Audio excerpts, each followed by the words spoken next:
제가 하나님의 말씀을 읽어드리겠습니다. 예수께서 무리를 보시고 산에 올라가 앉으시니 제자들이 나아온지라 입을 열어 가르쳐 이르시되 심령이 가난한 자는 복이 있나니 천국이 그들의 것이며 애통하는 자는 복이 있나니 그들이 위로를 받을 것이며 온유한 자는 복이 있나니 그들이 땅을 기업으로 받을 것이며 의에 줄이고 목마른 자는 복이 있나니 그들이 배부를 것이며 긍휼히 여기는 자는 복이 있나니 그들이 긍휼히 여김을 받을 것이며 아멘.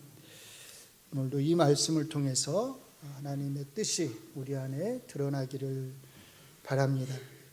저희가 지금 계속해서 마태복음 5장 7절과 관련된 말씀들을 함께 살펴보고 있습니다. 구약에서 두 군데, 출애굽기 34장 6절 7절의 말씀, 그리고 호세아 6장 6절의 말씀을 우리가 살펴보았습니다. 그리고 또 제가 신약에서 특별히 마태복음에서 두 군데를 살펴보겠다고 말씀을 드렸어요. 지난주에 한 곳을 우리가 살펴보았습니다. 마태복음 9장 9절로 13절의 말씀을 우리가 살펴봤어요. 이제 남은 한 곳의 말씀, 마태복음 12장 1절부터 14절까지의 말씀을 우리가 함께 살펴보려고 합니다. 다 같이 마태복음 12장으로 함께 가보시겠습니다. 마태복음 12장입니다. 여기에서 이 마태복음 12장에서 안식일에 일어난 두 가지 사건이 기록되어 있습니다. 1절에 보시면 첫 번째 사건은 안식일에 예수님이 제자들과 밀밭 사이를 걸어가실 때 제자들이 시장에서, 그러니까 배가 고파서 밀 이삭을 잘라 먹음으로 일어난 논쟁입니다.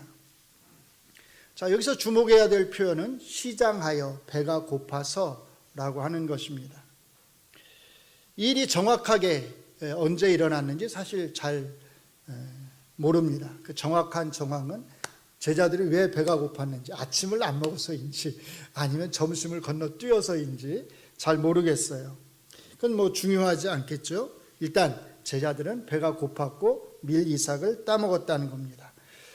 자, 그리고 2절에 보시면 제자들의 이 모습을 보고서 바리새인들이 이제 예수님을 향해서 이렇게 말합니다. 보시오, 당신의 제자들이 안식일에 하지 못할 일을 하나이다. 우리말 표현에 말에 뼈가 있다, 말에 가시가 있다, 이런 말이 있어요. 아시죠? 그냥 겉으로 하는 말 표현은 부드러운데 그 말의 속뜻을 잘 새겨보면 거기에 숨은 뜻이, 근데 이제 약간은 비판적인 어떤 뜻이 그 안에 담겨 있다는 겁니다. 바리새인들의 말이 사실 지금 그렇습니다. 겉으로는 점잖게 말을 하는 것 같아요. 당신의 제자들이 안식일에 하지 못할 일을 합니다. 점잖은 것 같지만 사실 이 말은 당신의 제자들이 지금 죄를 범하고 있는데 선생된 자로서 당신이 왜 가만히 있느냐라고 사실 예수님을 비난하는 겁니다. 이런 비판적인 말에 대해서 예수님은 크게 세 가지를 예를 들어서 제자들의 행동을 변호를 하십니다. 자, 첫 번째 예가 3절과 4절에 나옵니다. 3절과 4절을 같이 한번 보시겠습니다. 예수께서 이르시되 다윗이 자기와 그 함께한 자들이 시장할 때 한 일을 잊지 못하였느냐. 그가 하나님의 전에 들어가서 제사장 위에는 자기나 그 함께한 자들이 먹어서는 안 되는 진설병을 먹지 아니하였느냐. 이 말씀을 잘 이해하시려면 기본적으로 사무엘상 21장에 나오는 내용을 아셔야 합니다. 백성들 가운데서 다윗의 인기가 이제 높아지자 사울 왕이 이 다윗을 시기하기 시작합니다. 그리고 결국 또 다윗을 죽이려고 합니다. 어쩔 수 없이 다윗은 사울 왕을 피해서 떠돌이 생활을 합니다. 그렇게 사울 왕을 피해서 도망다니던 다윗은 자기의 몇 안 되는 부하들을 이끌고 놉이라고 하는 곳에 이르게 됩니다. 그리고 이곳에는 아히멜렉이라고 하는 제사장이 있었어요. 이 아히멜렉 제사장을 통해서 다윗과 그 부하들은 제사장들만 먹을 수 있는 진설병을 먹게 됩니다. 진설한다는 말 들어보셨죠? 늘어놓는다는 뜻이에요. 앞에다가 병이란 말은 떡병자입니다. 그러니까 떡을 앞에다 늘어놓는 건데 성소에 보면 그 떡상이라고 있습니다. 떡상. 성소에 들어가면 오른편에 떡상이라고 있는데 거기에 6조각씩 두 줄로 해서 모두 12조각의 떡을 항상 안식일에 하나님 앞에 올려놓도록 되어 있어요. 이 12조각의 떡, 뭘 가리키겠어요? 12지파를 가리키겠죠. 이것을 항상 안식일에 제사장들은 하나님 앞에 올려놓고, 그리고 그 떡을 먹을 수 있는 사람은 누구만 먹을 수 있느냐? 누구만요? 제사장들만 먹을 수 있었어요. 그런데 다윗과 그 부하들이 굶주린 배를 채우기 위해서 이 떡을 먹었습니다. 아히멜렉 제사장이 기꺼이 줬어요. 자, 이것이 제자들의 행위를 변호하기 위해서 예수님이 드신 첫 번째 예입니다. 다윗과 예수님의 제자들 이야기는 둘 다 배고픔이라고 하는 동기가 배경으로 주어져 있습니다. 그리고 이것은 중요한 동기입니다. 그런데 여기에 더 중요한 메시지가 들어 있습니다. 한번 생각해 보세요. 바리새인들도 사무엘상 21장에 나오는 이 이야기를 잘 알고 있었을 것이에요. 다윗과 그 부하들이 먹어서는 안 되는, 제사장들만 먹을 수 있도록 되어 있는 그 진설병을, 하나님 앞에 드려진 그 떡을 먹었다고 하는 것을 잘 알고 있었을 것입니다. 그런데 왜 그들은 다윗과 그 부하들이 해서는 안 될 일을 했다고 다윗을 비난하지 않았을까요? 왜죠? 왜냐하면 다윗이니까요. 다윗이 했으니까요. 만약에 다른 일반인이 배가 고프다는 이유로 진설병을 가져다 먹었다면 그게 용납이 되었을까요? 아무나 와서 나 지금 배가 고프니까 진설병을 달라고 하면 제사장들이 그러세요 하고 그 진설병을 주었을까요? 아마 그러지 않았겠죠. 다윗이었기 때문에 준 것입니다. 그리고 바리새인들도 다윗이 먹었기 때문에 비난하지 않은 것이에요. 이스라엘을 가장 부강하고 가장 평화로운 나라로 만들었던 다윗이 먹었기 때문에 문제가 되지 않았던 것입니다. 예수님은 어떤 분이시죠? 예수님은 다윗의 후손이시지만 동시에 다윗과는 비교할 수 없는 분이십니다. 아멘. 마태복음 22장 41절 이하에 보시면 예수님이 바리새인들에게 이렇게 물으십니다. 너희는 그리스도에 대하여 어떻게 생각하느냐? 그리스도가 누구의 자손이냐? 누구의 자손이죠? 너무 쉬운 질문을 하세요. 바리새인들이 너무나 쉽게 대답을 합니다. 다윗의 자손입니다. 그러자 예수님이 시편 110편 1절을 인용하시면서 다시 이렇게 물으세요. 다윗이 시편 110편 1절에서 성령에 감동되어서 그리스도를 주님이라고 불렀는데, 그리스도가 다윗의 자손이라면, 너희의 대답대로 그리스도가 다윗의 자손이라면 어떻게 자기 자손을 향해서 뭐라고 불러요? 주라고 부를 수 있었겠느냐? 예수님이 물으셨어요. 어떻게 그럴 수 있었을까요? 바리새인들이 대답을 할 수 있었을까요? 아무 대답도 하지를 못했습니다. 46절에 그래서 이렇게 말합니다. 한마디도 능히 대답하는 자가 없고 그날부터 감히 그에게, 예수님에게 묻는 자도 없더라. 그날부로 그냥 입을 싹 닫았다는 겁니다. 자, 제가 뭘 말하려고 하는지를 잘 주목하셨으면 합니다. 예수님이 제자들의 행위를 변호하기 위해서 다윗과 그 부하들이 진설병을 먹은 얘기를 꺼내셨을 때 예수님은 그냥 단순히 배가 고프면 아무나 밀 이삭을 따먹어도 돼. 야, 다윗도 따먹었잖아. 다윗도 먹었잖아. 진설병을 먹었잖아. 그러니까 배가 고프면 아무나 안식일에 밀 이삭을 따먹어도 돼. 앞에 선례가 있잖아. 이렇게 말하려고 하는 게 아니라는 겁니다. 다윗과 그 부하들이 진설병을 먹은 이야기를 하시는 이 예수님의 말씀 속에도 뭐가 있냐면 뼈가 있어요. 가시가 있습니다.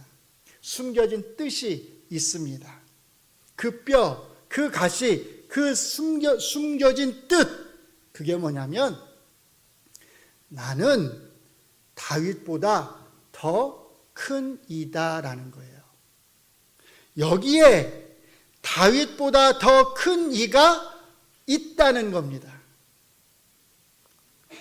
그래서 이 말씀을 정리해서 요약하면 이렇게 할 수 있어요. 같이 한번 읽어보겠습니다. 시작. 제자들이 안식일에 밀 이삭을 따먹어도 문제가 되지 않았던 것은 단순히 그들이 배가 고팠기 때문이 아니라 그들이 다윗이 주라고 부르신 예수님의 제자들이었기 때문입니다. 앞에 다윗이 어떤 선례, 안식일을 범한 선례가 있었기 때문도 아니에요. 예수님의 말씀의 포인트는 다윗보다 더 큰 이 내 제자들이기 때문이라는 겁니다.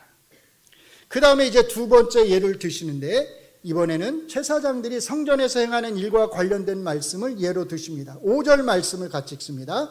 또 안식일에 제사장들이 성전 안에서 안식을 범하여도 죄가 없음을 너희가 율법에서 읽지 못하였느냐. 제사장들이 안식일에 성전 안에서 안식일을 범한다는 게 무슨 뜻일까요? 안식일에는 일을 하면 되나요? 안 되나요? 안 되죠. 하나님이 금하셨습니다. 지금 문제가 되는 게 제자들이 안식일에 밀 이삭을 따먹은 것이 일을 한 것이다라는 거예요. 그러니까 예수님은 지금 안식일에 일을 하긴 했지만 죄가 되지 않는 예를 들어주시는 거예요. 성전 안에서 안식일을 범하여도 죄가 없다. 제사장들은 안식일에 일을 했을까요? 안 했을까요? 자, 민수기 28장 9절과 10절을 읽어드릴게요. 안식일에는 1년 되고 흠없는 순양 2마리와 고운 가루 10분의 2의 기름 섞은 소제와 그 전제를 드릴 것이니 이는 상번제와 그 전제 위에 매 안식일에 번제니라. 일을 했어요? 안 했어요? 했어요. 일을 했습니다. 안식일에도 제사장들은 일을 했습니다. 그러면 안식일에는 모두가 다 일하지 말고 쉬라고 하는 안식일 규정을 제사장들은 어긴 게 아닌가요? 자, 여기서 중요한 것은 안식일에 일을 한 사람들이 제사장들이다라고 하는 게 아니에요. 여기서 중요한 것은 제사장들이 어디 안에서요? 성전 안에서 일을 했다는 게 중요해요. 성전 안에서. 자, 만약에 제사장들이 안식일에 성전 밖에서 일을 하면 어떻게 되었을까요? 죄가 될까요? 안 될까요? 죄가 되는 것입니다. 그런데 죄가 되지 않는 이유는 뭐냐면 어디서 일을 했어요? 성전 안에서 일을 했기 때문입니다. 이 예를 드시면서 예수님이 이렇게 말씀하십니다. 12장 6절을 같이 읽습니다. 내가 너희에게 이르노니 성전보다 뭐라고요? 더 큰 이가 여기 있느니라. 제사장들이 성전 안에서 일을 할 때는 안식일이라 하더라도 죄가 되지 않았습니다. 그런데 여기에 성전보다, 그 성전보다 제사장들이 일을 해도 그들의 그 일을 죄로 만들지 않는 그 성전보다 더 큰 이가 여기에 계십니다. 앞에서 예수님은 자기 자신이 다윗보다 더 큰 이이심을 함축적으로 뼈 있는 말로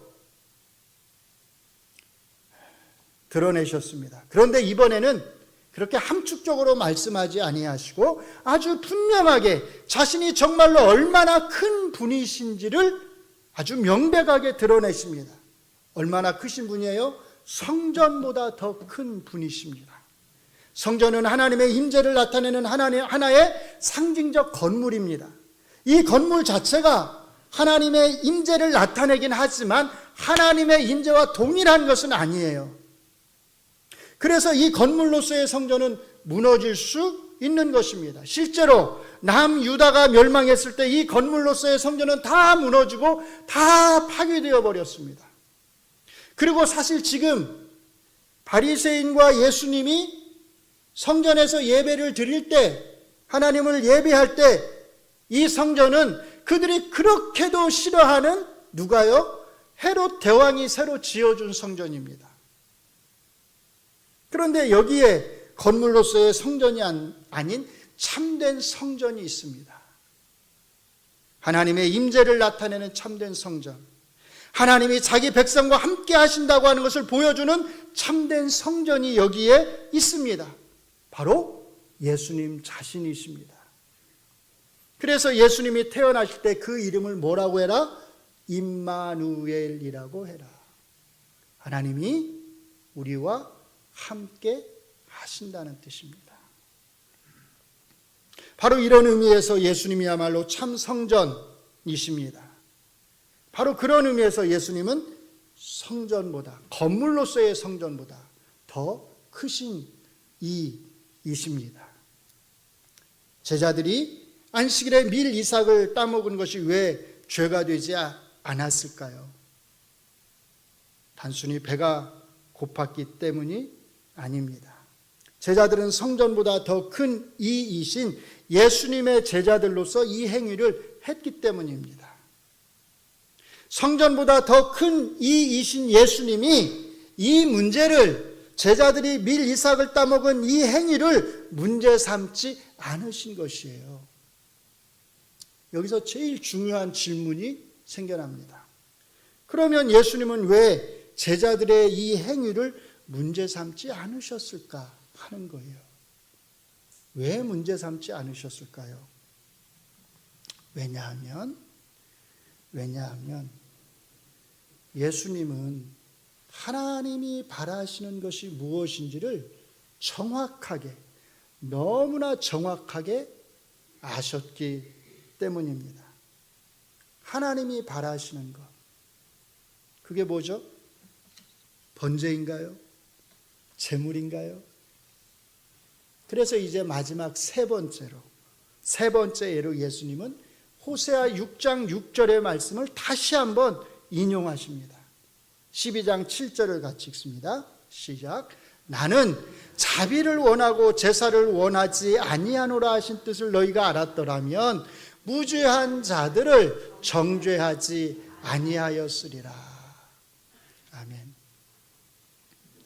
저희가 지난주에 보았던 9장 13절에서는 내가 긍휼을 원하고 라고 되어 있어요. 근데 오늘 12장 7절에서는 뭐라고 되어 있죠? 내가 뭘 원하고? 자비를 원하고 이렇게 되어 있습니다. 자, 여기를 한번 같이 보시겠습니다. 여기를 보시면 마태복음 9장 13절의 긍휼과 12장 7절의 자비가 헬라어로는 똑같이 뭐예요? 엘레오스입니다. 그러니까 헬라어로는 같은 단어를 우리말로는 서로 다르게 번역을 해놓은 거예요.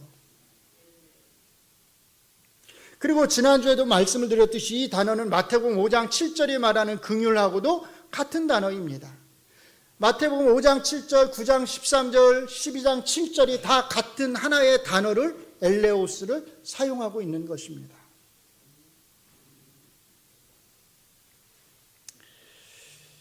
그런데 지난주에 그랬던 것처럼 예수님은 이번에도 이 바리새인들이 이 호세아 6장 6절의 말씀을 제대로 이해하지 못했다고 책망하십니다.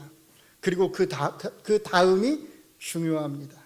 그 다음에 뭐라고 말씀하시냐면 너희가 알았더라면, 너희가 이 호세아 6장 6절의 말씀을 제대로 알았더라면 무죄한 자들을, 누구죠?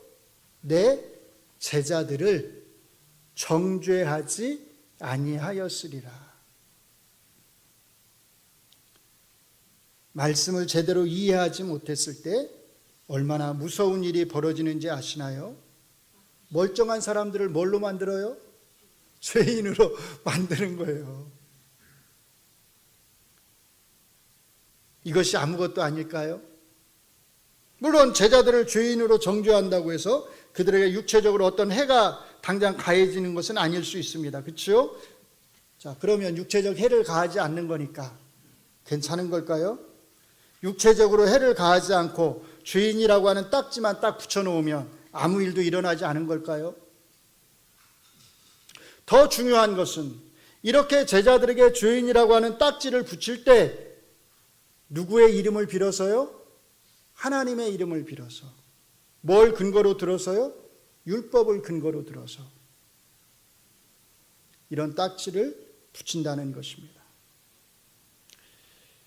사랑하는 성도 여러분, 그리스도인은 말씀을 바르게 알아야 합니다. 그리고 하나님의 말씀을 바르게 사용해야 합니다. 함부로 아무 때나 자기의 주장을 지지하기 위해서 하나님의 말씀을 갖다가 사용해서는 안 됩니다. 그런데 실제적인 상황 속에서 이것은 결코 쉬운 일이 아닙니다. 왜냐하면 사람들이 참과 거짓을 막 뒤섞어 놓기 때문입니다. 그래서 실제적인 상황 속에서 우리는 때로 참과 거짓을 분간하기가 매우 어렵습니다. 어떤 것이 참인지, 어떤 것이 거짓인지 매우 혼란스럽습니다. 그럴듯하게 자기들의 주장을 늘어놓기 때문에 어느 것이 참이고 어느 것이 거짓인지를 분별하기가 쉽지 않습니다. 그런데 사실은 그렇게 분별하는 게 어려운 것도 아니에요. 이런 분별이 어려운 이유는 딱 하나 같습니다. 우리가 자꾸 사람들의 말에, 사람들이 하는 그 변명들에 귀를 기울이기 때문입니다. 사람들은 아주 교묘한 말로 우리를 속이려 합니다. 그래서 바울 사도께서도 골로새서 2장 4절에서 아무도 교묘한 말로 너희들을 속이지 못하도록 하려고 내가 이 글을 쓰고 있다고 말씀을 합니다. 사랑하는 성도 여러분, 우리는 그리스도인들입니다. 우리는 사람들의 말에서 우리가 어떻게 행해야 하는지에 대한 우리의 행동 기준을 발견하려고 해서는 안 됩니다. 사람들은 교묘한 말로 우리를 속이려고 합니다. 사람들은 아주 교묘한 말로 간사한 혀로 참과 거짓을 섞어 놓습니다. 사람들이 하는 헛된 말들에 현혹되지 않도록 항상 정신을 바짝 차려야 합니다. 우리가 어떻게 행해야 하는지에 대한 우리의 행동 기준은 오직 하나, 뭐죠? 하나님의 말씀, 성경 안에 있습니다. 우리는 성경 안에서 그 답을 찾으려고 애를 써야 합니다. 그래서 성경을 잘 보시고 잘 배우셔야 합니다. 나는 긍휼을 원하고 제사를 원하지 않는다고 하는 이 말씀의 뜻을 잘 배우고 사람을 대할 때 이 말씀을 우리의 행동 기준으로 삼으시기 바랍니다. 이 말씀은 예수님이 다른 사람들을 대할 때, 예수님이 죄인들을 대할 때 예수님이 가지셨던 그 기준입니다. 그러므로 우리가 다른 사람을 대할 때 이 말씀이 우리의 행동 기준이 되어야 합니다. 뿐만 아니라 우리가 어떤 사람의 행동에 대해서 그 사람의 행동이 바른지 그른지를 판단하려고 할 때, 평가할 때에도 동일하게 이 말씀이 기준이 되어야 합니다. 남을 정죄하는 사람, 남에게 붙여서는 안 되는 이상한 딱지를 붙이는 사람들과 함께해서는 안 된다는 뜻입니다. 나는 남을 정죄하지 않으니까 괜찮아. 그럴까요? 그런데 그건 당연히 그래야 하는 것입니다. 우린 그리스도이니까 남을 정죄하면 안 되지요. 그것은 당연한 것입니다. 그런데 대부분의 그리스도인들의 문제는 다른 데 있습니다. 예전에 아마 여기 대부분의 분들이 비슷한 상황이었을 텐데요. 제가 고등학교 다닐 때만 해도 한 반에 한 학생 수가 60명 정도 됐어요. 갑자기 제 그 번호까지 생각이 나네요. 제가 57번이었습니다.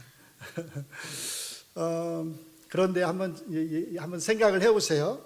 이 60명의 학생들 중에서 이제 되게 각 반마다 말썽장이 학생들이 있잖아요. 이제 공부도 좀 잘 안 하고 선생님들 속을 썩이는 학생들이 꼭 몇 명씩 있습니다.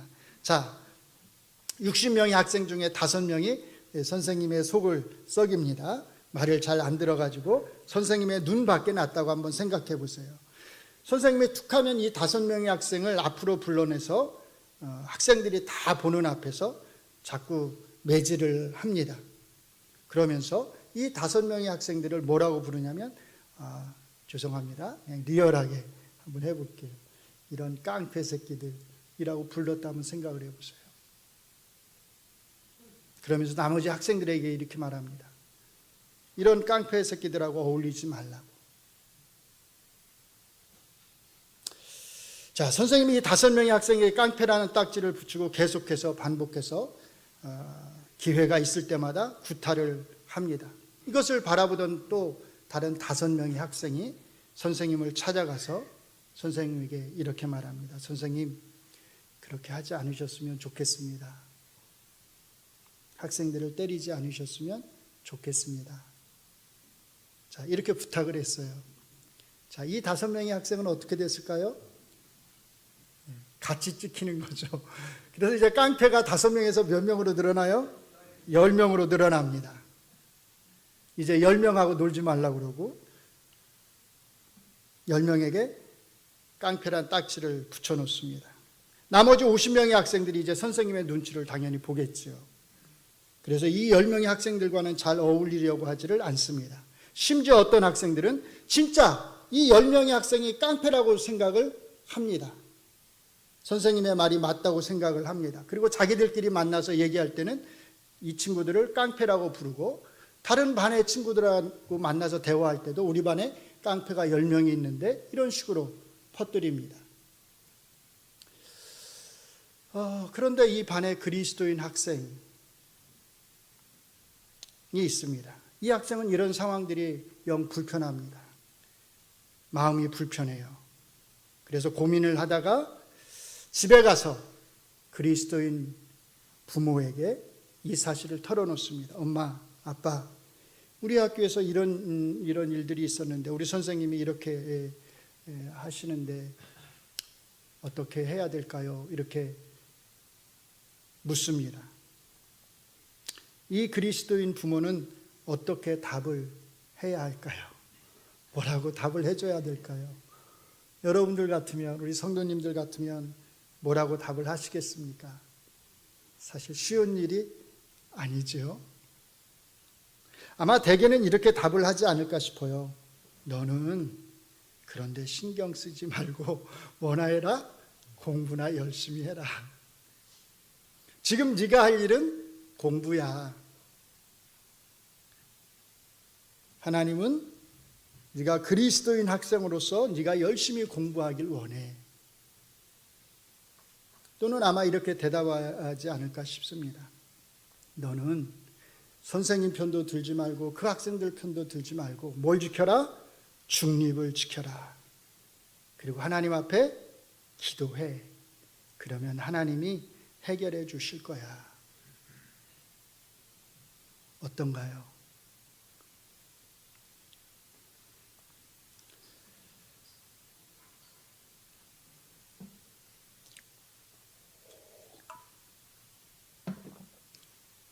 바로 이것이 우리가 교회 안에서 주로 받아온 가르침이 아닐까 싶습니다.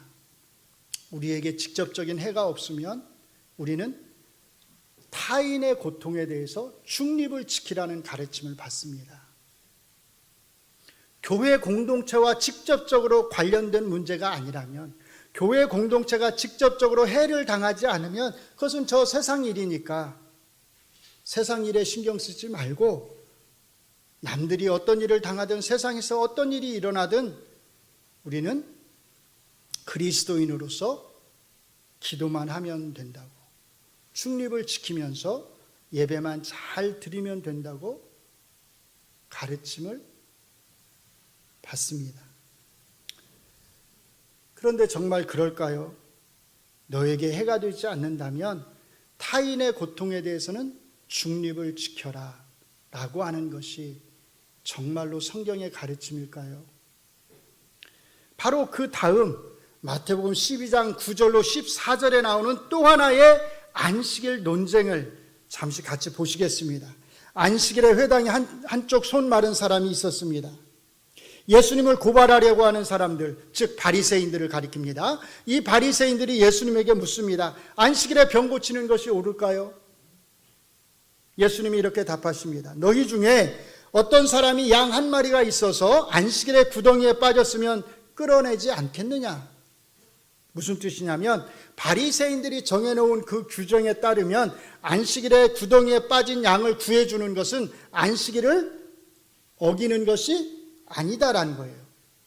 그러니까 바리새인들의 그 규정을 예수님이 상기시키면서 지금 질문을 하시는 겁니다. 바리새인들이 문제 삼지 않는 규정을 들어서 말씀을 하시는 것입니다. 진짜 중요한 것은 그 다음 말씀입니다. 12장 12절 말씀을 같이 읽습니다. 시작. 사람이 양보다 얼마나 더 귀하냐? 그러므로 안식일에 선을 행하는 것이 옳으니라. 예수님이 지금 하신 이 말씀이 구약성경 어디에 나오는지 아시나요? 사람이 양보다 얼마나 더 귀하냐? 사람이 양보다 귀하다는 말씀이 구약성경 어디에 나오죠? 안식일에 선을 행하는 것이 옳다는 말씀이 구약성경 어디에 나오죠? 어디에도 나오지 않습니다.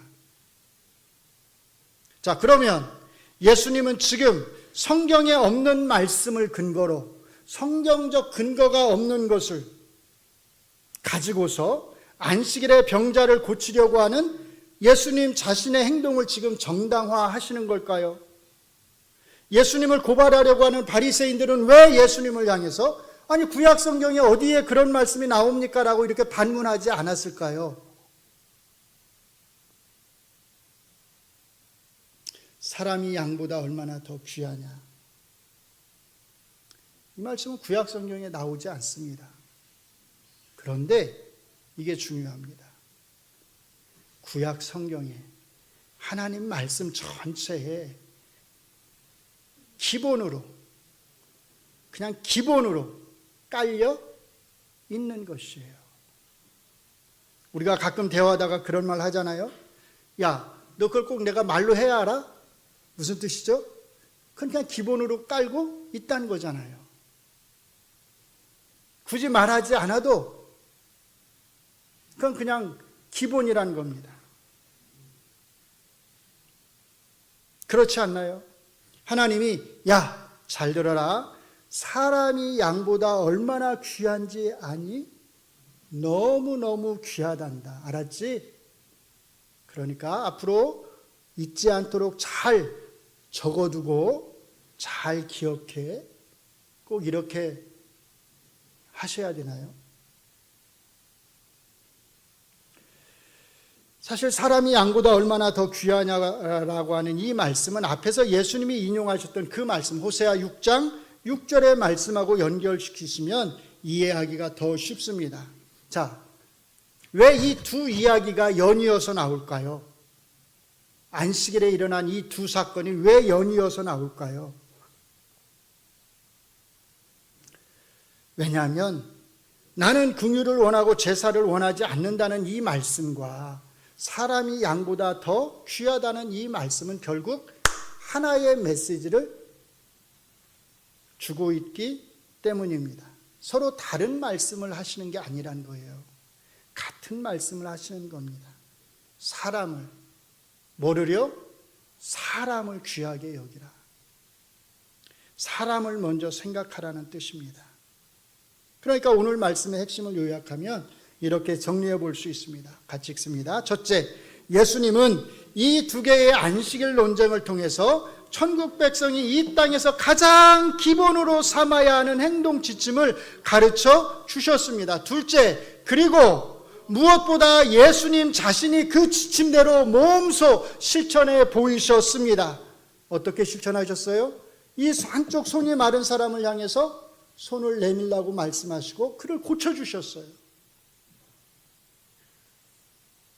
그런데 이것을 본 바리새인들이 어떻게 반응했는지를 한번 보시기 바랍니다. 12장 14절을 같이 읽습니다. 바리새인들이 나가서 어떻게 하여 예수를 뭐라고요? 죽일까 의논하거늘. 재밌지 않나요? 아이러니입니다. 방금 전에 예수님이 뭐라고 그랬어요? 사람이 뭐보다 귀하다? 양보다 귀하다고 그랬는데 이 바리새인들은 바로 그 사람의 목숨을, 양보다 귀하다고 분명히 말씀을 했는데 그 사람의 목숨을 빼앗으려고 합니다. 구덩이에 빠진 양의 목숨은 구해주려고 하면서 사람의 목숨을 빼앗으려고 합니다. 예수님이 말씀을 하셔도 듣지를 않아요. 왜? 자기들이 지금 하나님의 뜻을 행하고 있다고 생각하기 때문입니다. 예수님과 바리새인들을 한번 잘 비교해 보세요. 예수님은 타인의 고통을 모른 채 하지 않으셨습니다. 예수님은 한쪽 손 마른 사람을 안식일이 아니라 사실은 다음 날 아니면 그 주간에 따로 만나서 고쳐주셔도 아무 문제가 없었어요. 근데 굳이 예수님은 안식일에 그 자리에서 바리새인들이 다 지켜보는 가운데서 그를 고쳐주심으로써 문제를 일으키셨습니다.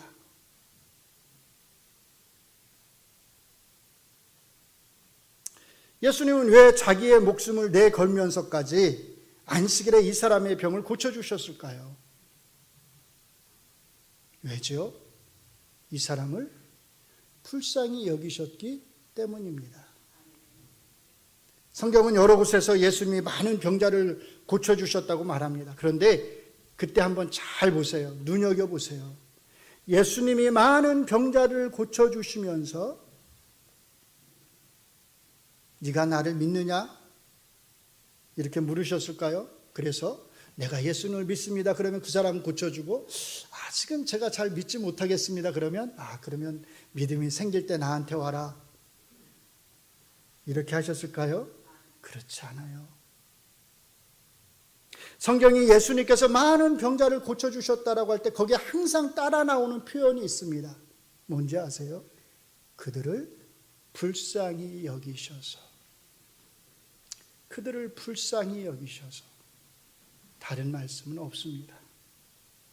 예수님을 믿는 자나 믿지 않는 자나 예수님은 차별하지 않고 그냥 그들을 다 고쳐주셨어요. 왜요? 그들을 불쌍히 여기셨기 때문입니다.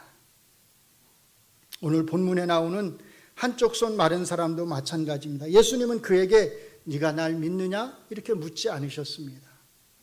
그냥 그를 불쌍히 여기셔서 자기 목숨이 위태로울 것을 아시면서도 내일로 미루지 아니하시고 안식일에 당장 그를 고쳐주셨습니다. 이렇게 하심으로써 예수님은, 이게 중요해요. 이렇게 하심으로써 예수님은 지금 뭘 하시는 거예요? 호세아 6장 6절의 말씀. 나는 긍휼을 원하고 제사를 원하지 않는다고 하는 이 하나님의 말씀, 하나님이 바라시는 그 행위, 지금 그 행위를 하신 것이에요.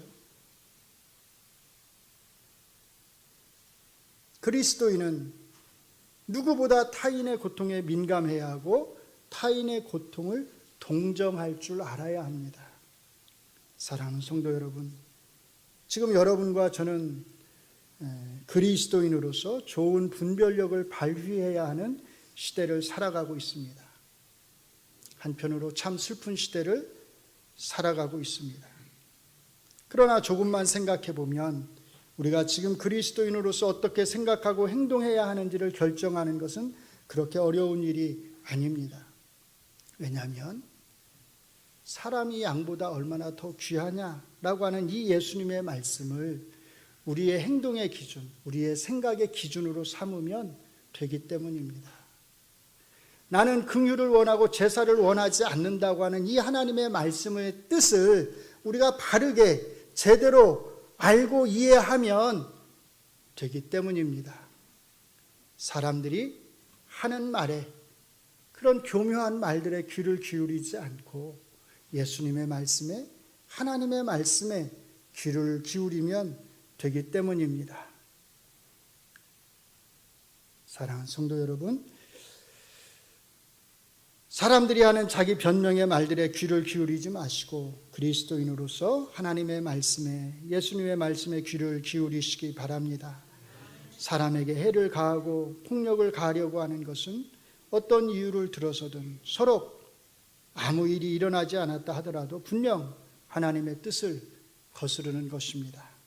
그리스도인은 내가 다른 사람에게 해를 가하지 않고 내가 다른 사람에게 폭력을 행하지 않은 것만으로 만족해서는 안 됩니다. 그리스도인은 다른 사람에게 폭력을 행사하려는 사람과 뜻을 같이 해서도 안 됩니다. 나만 해를 당하지 않는다면 다른 사람이 어떤 해를 당하든 나는 상관없다. 나는 중립이다. 나는 기도하고 예배만 드릴 수 있으면 된다. 이것은 바른 성경적인 생각이 아닙니다. 타인의 고통을 공감하고 불쌍히 여길 줄 아는 마음, 그것이 예수님의 마음입니다. 우리 안에 이런 예수님의 마음이, 이런 하나님의 마음이 있기를 원합니다.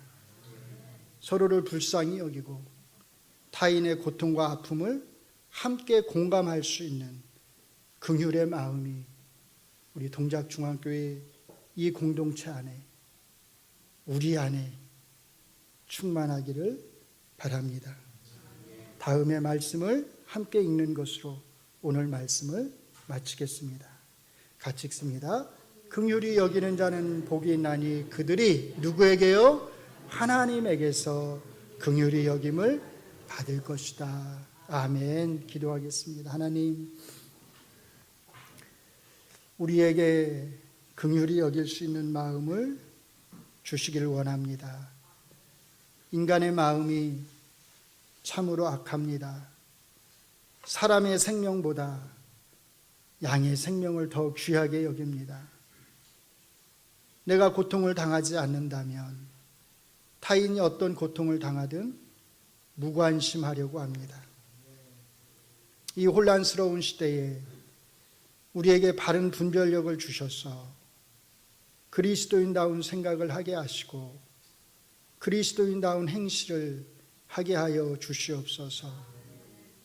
사람들의 말에 귀를 기울이지 않게 하시고 사람이 양보다 귀하지 아니하냐고 하신 그 예수님의 말씀에 귀를 기울이게 하시고 나는 긍휼을 원하고 제사를 원하지 않는다고 하신 그 하나님의 뜻을 바르게 깨닫게 하여 주시옵소서.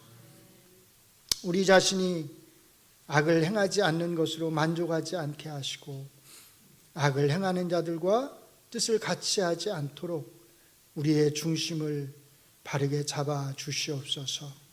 우리 안에 계시는 성령님께서 늘 우리에게 선한 마음을, 착한 마음을, 그리고 바른 생각을 주시기를 간절히 원하며 예수님 이름으로 기도합니다.